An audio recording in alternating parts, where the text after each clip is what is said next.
So welcome to the talk. Amen. We just going to open up by just saying thank you for tuning in and for watching this. And we have Pastor Mark, and he's going to be interviewing Malika Bethea of Buy It Back Black. All right, Praise the Lord. Thank you so much for joining us. Thank you for having me. As you all know, this is our Black History Month celebration, and we believe that it's very important that we honor our culture, our heritage, our people, by so many things that we do. One of the things is buying black and supporting black business. So we just have a few questions that we want to ask you, and anything that you would like to share with us in addition to the questions. So tell me more about Buy It Back Black. It's a lot of B's. Yes, it's a lot of B's. It's quite a tongue twister. But so Buy It Back Black started in June of 2020, following the murder of George Floyd. So essentially, we've seen the devastation that the unrest caused our communities. Specifically, like 52nd Street, a lot of our black corridors that are a mainstay in our communities were affected by the unrest. So the Buy It Back Black really was born out of the need to want to do something. So much was going on, but it was like, where do we start? How do we contribute? So at the time, I had just hurt my foot on Mother's Day. So we started in June. So I was IRless, couldn't really be out in the streets protesting. But I wanted to do something. And I felt bad that I couldn't be in support of my peers during this time. Everyone was feeling away. This was something that just happened, that had continued to be happening. And this was just the last straw. People were really upset. And I wanted to know, what could I do to be a part of?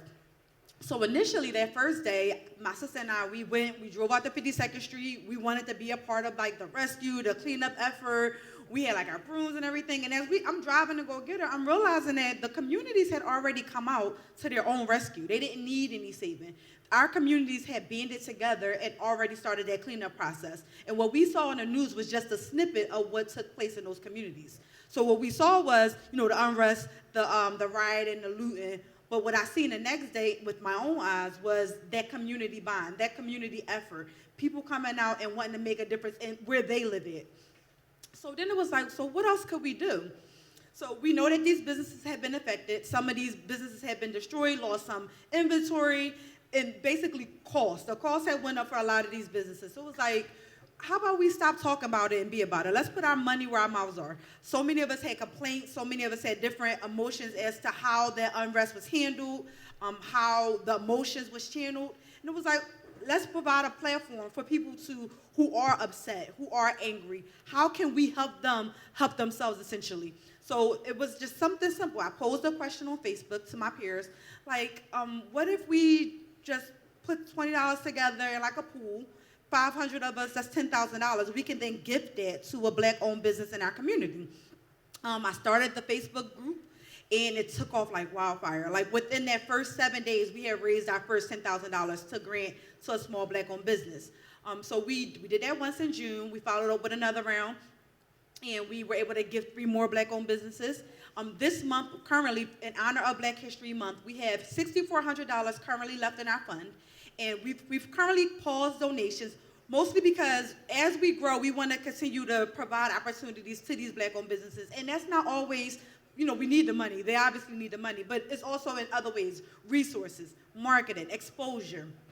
So we paused the donations just so that we can regroup as an organization and figure out, moving forward, how can we best position ourselves to be of service to our communities. So one of the best things about Buy It Back Black really is that it's community. We don't have any big donors. We don't have any, celebrity endorsements, any of those things. It's really community dollars. It's the community showing up for their community. And for us, that was the biggest component, that we can, first and foremost, we know that there is strength in numbers, right? There's strength in numbers, and there's definitely power in our dollars. I'm going to take this off because it's giving me so much trouble. It was a look, but it's not working. But there's strength in our numbers, and there's power in our dollars. So if we can redistribute the money within our community, we can then be a part of the rescue of our own communities. We don't need to wait for gentrification to come and for that to be a threat. Like Pastor T was saying, before that threat is imposed, we can rescue our own communities. And as I mentioned earlier, this month we do have $6,400 left in our fund, and we're doing an IG contest. We're not accepting any donations right now, but we are doing an IG contest where we are encouraging Black-owned businesses to submit a video, post it on their page, and tag us at Buy It Back Black, and basically explaining why you deserve to win this money. So the first prize is $2,000, second prize is $1,000, and then we have 6 micro prizes of $500. Y'all listening? So it's money to be won. There's money out there. And in addition to that, we also provide resources. So my background is in marketing, and I also work at a CDFI. And CDFI is a community development financial institution. So I know that there's plenty of opportunities out there, but I also know that this last round with COVID has shown us that Black businesses are generally locked out of those opportunities. When COVID hit, so again, we started because of George Floyd, because of that unrest, but then as we grew and developed in time past, we realized that COVID was destroying the Black businesses. They said half of Black businesses ended up closing. I believe Forbes published an article in August, and this is in August of 2020. We're now in February of 2021. So if in August half of Black-owned businesses were forced to close due to the COVID-19 pandemic, then that speaks volumes to where those Black businesses are now. And then again, to the credit of these different organizations, these different financial institutions, they are trying, but for most of these businesses, it's almost like a little too late, because these are the financial assistance that they needed from the beginning that they were previously locked out of. And by no way is Buy It Back Black, filling those voids, but we want to be able to provide a platform for people who don't quite fit into those categories. Thank you so much for sharing that. This kind of segue into our next question. What are some of the barriers to entry that Black business owners face? So the biggest barrier to entry for Black businesses is financials. They don't have the money to grow, to start, to grow, or to scale. So we're essentially kind of placed in a small pigeonhole where they don't have the opportunity to grow. And if COVID has shown us nothing else, is that they are locked out of those traditional financial institutions. There's so many different barriers, whether it's something as simple as paperwork. So this past season during COVID, there were so many different grants and loans and things available to businesses. And then because they've seen that Black businesses are traditionally locked out of those opportunities, a lot of these institutions did try to step it up and provide, additional assistance. But the core of it all is that the barrier starts at the beginning. Access to capital. In addition to access to capital, I don't like to use the term financial literacy, but understanding how money works and how it works in terms of your business. So that was a big thing. And because they lacked that one component, it positioned them to be locked out, because one of the requirements for these loans is that you submit your financials. But if you are a mom and pop shop, you operate and just from the muscle, you may not have those financials to present, which means that you no longer qualify for this financial assistance. And what we've been able to do with Buy It Back Black is we're not asking for your financials. Your bank information, that's none of our business. We just want to see you be able to sustain. And the goal is, if you're sustaining as a Black-owned business within the community, you can create jobs and bring jobs within the community. So. Thank you for sharing that. Thank you. Why is it so important for Black people to support Black-owned businesses? Now, before you answer this question, I feel as though a lot of times where we hear our friend is like a business owner or a cousin, let me get a discount. Yeah. Can you do this service for free? Can you share with us why it's very important for us to support Black-owned businesses? It's important for us to support Black-owned businesses because if we're not supporting Black-owned business, who is? We know you can go to Target and get that sweatshirt for $7 cheaper, but how does that benefit your community as a whole?